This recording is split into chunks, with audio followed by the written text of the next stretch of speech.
A gente vai conferir uma entrevista com o investigador da Polícia Civil, André Rossi, que está detalhando a operação pelo fim da Cracolândia. Completou um ano da operação na Cracolândia, que mudou o aspecto, o cenário, né?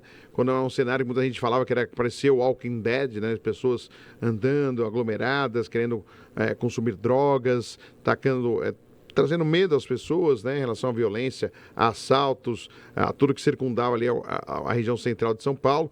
A operação completou um ano e a gente vai saber do investigador da Polícia Civil, André Rossi, sobre essa operação do fim da Cracolândia, que segue em monitoramento, segue sendo acompanhada, mas já há um ano já, o fim da Cracolândia aqui em São Paulo. Agora são 17 horas 31 minutos deste segundo dia de ExpoGov Brasil 2026, quarta edição aqui em São Paulo. E o assunto agora é segurança pública. Nós recebemos nos estúdios da Guardiã da Notícia o investigador da Polícia Civil, André Rossi, que vai detalhar para a gente a operação que colocou fim à Cracolândia, que é uma ação tratada como a menina dos olhos, tanto pelo governo do estado como pelo governo municipal. André, seja muito bem-vindo, muito boa tarde. Obrigado, Rebeca, obrigado pelo espaço. Cumprimentar a todos que nos assistem e nos ouvem. A Cracolândia é um problema que a cidade vinha enfrentando já desde muito tempo, né? Ela vem de muito tempo e ela tomou uma proporção nos últimos anos que começou a atrapalhar o centro da cidade de São Paulo e a cidade como um todo, né?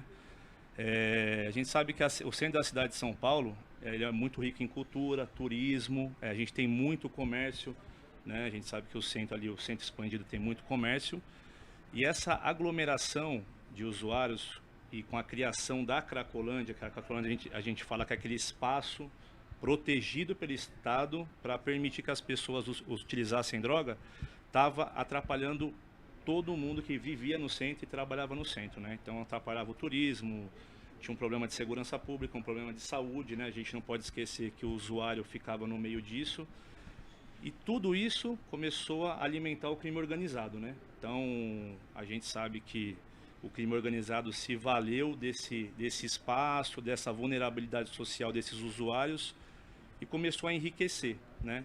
E isso deteriorou muito o centro de São Paulo. Então, do tempo para cá, com essa integração do governo do estado com a prefeitura, foi possível ter ações integradas de diversas secretarias, né? Secretaria de Saúde, Secretaria de Segurança Pública, para poder fazer ações, primeiro, que iriam ir na parte financeira do crime organizado, né? Mas a gente teria que também olhar por esses usuários, né?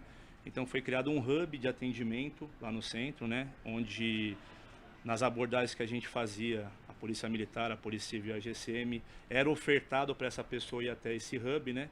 E às vezes a pessoa teve muita aceitação, a gente levava essas pessoas até lá. Inclusive na delegacia que eu trabalho, várias vezes a pessoa chegava na porta da delegacia no momento de lucidez e pedia: pô, você pode me levar até o hub e tal, que eu queria atendimento. Naquele momento de lucidez, que eram poucos, né, por usuário de crack, o crack a gente sabe que deteriora muito a mente da pessoa. Ela vinha pedir auxílio, a gente levava. Então, com essa ação integrada, a gente conseguiu findar, né, essa situação que é a Cracolândia, né? Além de outras ações, né? A ação de saúde pública, como eu falei, a questão de combater a parte financeira do crime organizado, né? A gente interditou hotéis, bares em volta ali que fomentavam o tráfico, né? Permitiam o uso de drogas. Enfim, foi todo esse conjunto de ações que possibilitou o fim da Cracolândia como a gente conhecia antes. A Guardiã da Notícia. Nos bastidores eu te fiz uma provocação, né? Perguntei se de fato acabou, se o cidadão vai lá no centro de São Paulo, ele não vai ver mais a Cracolândia, e você me devolveu essa provocação, mas eu gostaria que você respondesse à nossa audiência. A primeira coisa que a gente tem que ver, a gente tem que perguntar para as pessoas que moram lá no centro, tem comércio lá no centro, se acabou a Cracolândia. E para qualquer pessoa que você perguntar, ela vai falar que acabou. Muitas pessoas falam que ainda existe a Cracolândia porque a gente tem muito usuário de drogas no centro, né? Pessoas em vulnerabilidade social, moradores de rua, né? Só que isso tem no mundo inteiro, né? O que a gente fala de Cracolândia é toda essa estrutura organizada que se criou, a proteção do Estado para a pessoa consumir droga livremente e alimentar o crime organizado. Então isso aí realmente acabou. Hoje você vai lá na Cracolândia, que seria uma cena aberta de uso, que a gente fala tecnicamente, né? Tá tudo limpo ali, o pessoal em volta tá mais tranquilo. Então sempre que a gente pergunta, acabou a Cracolândia? Pergunte para quem mora lá no centro e quem visita o centro. O turismo melhorou depois do fim da Cracolândia, né? A gente tem uma sensação de segurança maior. Não tá ideal, né? Mas perto do que estava, tá melhorando. O turismo, o comércio, né? Hoje a vida noturna no centro de São Paulo melhorou. E antigamente dava 8 horas, 9 horas da noite, você não via ninguém na rua, o pessoal com medo, né? E hoje você vai 10, 11 horas, a vida noturna tá pungente. Vou te fazer uma outra provocação. Quando você fala que aquele era um espaço protegido pelo Estado para que os usuários utilizassem drogas, o que quer dizer essa proteção? Bom, primeiro que as ações policiais ali eram mais limitadas, né? Porque era uma situação de risco, tanto para os usuários quanto para os agentes de segurança, né? O crime organizado se valia disso para poder fazer a venda de drogas ali, sabia dessa situação, né? Então a gente tinha ali um espaço que a pessoa saía daquele espaço, né? O usuário cometia pequenos furtos, né? Enfim, e depois voltava lá para usar droga. E aí existia oferta de alimentos, né? Existia uma limpeza do local, né? Um alto custo para a prefeitura e isso aí incentiva, né, a pessoa a continuar. A gente não tem internação compulsória até o momento, né? Então, antes dessas novas políticas, não tinha essa oferta de tratamento como tem hoje, entendeu? Então, ali virou um mercado do crime, né? E quem ficava no meio como vítima disso também é o usuário, né? E a população que fica no meio de tudo isso que está acontecendo. Estava acontecendo. Sim, vou voltar na questão do hub, né, de ações, porque a questão da Cracolândia ela é uma pauta de segurança pública, mas também é uma pauta de saúde pública, Sim. né? O que continha, quais serviços continham dentro desse hub que você pode detalhar pra gente? Bom, o hub, a pessoa era primeiramente atendida, fazia uma triagem, né? A pessoa fazia uma entrevista com um psicólogo. Primeiro fazia a triagem igual no hospital, né? Via sinais vitais, enfim. Depois fazia uma triagem com o psicólogo e dependendo do grau de vício daquela pessoa, a vontade dela era direcionada para locais de recuperação. Na semana passada eu estive na Câmara Municipal de São Paulo, acompanhei uma votação da vereadora Amanda Vettorazzo, que colocou, né, em pauta essa questão da internação compulsória. A pauta foi aprovada em primeira votação, mas com muita discussão, como a gente sabe que gera um assunto espinhoso como esse, né? Como que você vê isso? A internação compulsória foi utilizada nesse caso? Não, a internação compulsória ela não é prevista em lei, né, para a gente fazer dessa forma como ela está propondo agora na Câmara dos Vereadores. Mas eu acho que é um assunto que tem que ser debatido. A Casa Legislativa do município é o melhor lugar para fazer isso. E dependendo de como for aplicado isso aí, eu acho que é válido, né? Porque o usuário de entorpecente, ele chega num momento que ele não tem mais a consciência, né?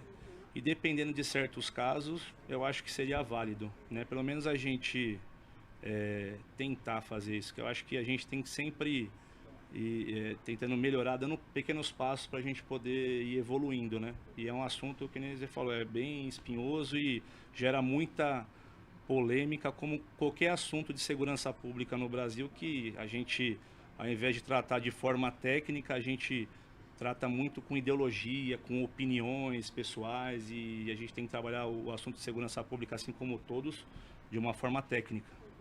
E existe alguma garantia de que aquela aglomeração que a gente via retorne, não retorne? Como que está o trabalho agora? Bom, o trabalho ele continua, né? O trabalho de segurança pública nunca acaba, seja para combater ou para prevenir. E hoje eu posso dizer, com a atual gestão, é muito improvável que volte a ser como era antes, né? Se a atual gestão, a gente está sempre tentando prevenir o crescimento do crime organizado nessa parte de venda de entorpecentes, de lavagem de dinheiro, e para tornar o centro de São Paulo menos atrativo para o crime, né? O criminoso. somente para o crime organizado, né? Isso, pegar esse gancho do crime organizado, a gente falou muito sobre os usuários, mas o crime organizado atuava de forma muito ativa ali, né, naquela região. Quais foram as medidas com esses representantes do crime organizado? Houve muitas prisões? Como que foi isso? Sim, a gente teve grandes operações. Quando foi identificado que o crime organizado estava atuando ali, tanto no sistema imobiliário, né, de uns anos para cá, na questão de usar pequenas empresas, que são os hotéis, para guardar drogas, fazer exploração sexual nesses locais, jogos ilegais, e usava esses CNPJs para fazer a lavagem do que era oferido ali com a mercância de entorpecentes. Quando foi identificado isso daí, nós fizemos, a Polícia Civil fez grandes operações para poder fazer bloqueio de bens, prender essas pessoas que eram responsáveis por essa parte financeira. E foi uma das coisas que foi bem importante, que impactou bem, que prejudicou um pouquinho o crime organizado. E tornou isso aí um pouco mais difícil a atuação no centro. Muito bom, essa é uma pauta muito importante, como a gente acompanha, né? Como temos falado aqui com o André Rossi. Suas considerações finais sobre esse tema para a nossa audiência da Guardiã da Notícia? Bom, como eu falei antes, a segurança pública ela tem que ser tratada tecnicamente, né? A gente tem que deixar um pouco a paixão de lado e sentir o que está aos nossos olhos, né? Então a gente vê que a violência está desenfreada, e essa política que a gente vem adotando há muito tempo, ela tem que ir se adequando à nossa realidade. Então, a Cracolândia foi um exemplo, né? A gente vinha há muitos anos com uma forma de atuar. Vamos inovar um pouco, vamos tentar atender a população do centro, principalmente, que estava sofrendo com isso. Vamos mudar um pouco a estratégia. E funcionou. Eu acho que isso aí tem que ir para todas as áreas, tanto de segurança pública, saúde e educação, a gente tentar inovar para a gente poder dar um serviço melhor para a população. Tá aí, André Rossi, muito obrigada pela entrevista, pela conversa, parabéns pelo trabalho. Eu que agradeço, um abraço a todos aí, obrigado, Rebeca. Muito bem, obrigado aí a Rebeca trazendo informações, falando exatamente da Cracolândia, essa operação que realmente impactou São Paulo, parecia algo que não teria fim, né? E acabou tendo aí uma solução importante, está sendo explicada pelo delegado, tudo que está sendo feito e acompanhado também pelas autoridades aqui em São Paulo.